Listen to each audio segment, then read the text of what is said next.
सरकारची आहे।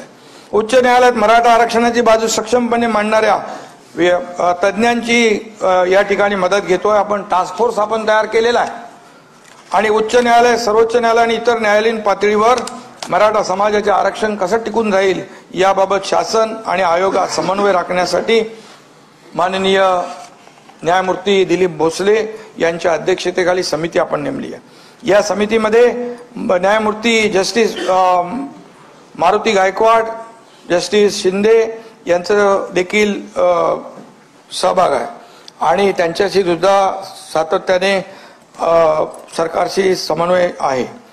मराठा समाजाच्या आरक्षणाच्या मागणीवर चर्चा करण्यासाठी मी तसंच मराठा आरक्षण व सुविधा मंत्रिमंडळ उपसमिती, मुख्य सचिव तसेच मान्य मुख्य न्यायमूर्ती श्री दिलीप भोसले यांच्या अध्यक्षतेखाली सल्लागार मंडळाच्या एकूण 50 बैठका जवळपास झाल्या। दरम्यान मराठा समाजाचे, चंद्रकांत दादा पण इकडे आहेत, समाजाचे सामाजिक व शैक्षणिक मागासलेपण तपासणी करण्यासाठी सभापती महोदया 13 नोव्हेंबर 2023 रोजी राज्य मागासवर्ग आयोगाला टर्म्स ऑफ रेफरन्स निश्चित करून देण्यात आले। या आयोगासाठी 300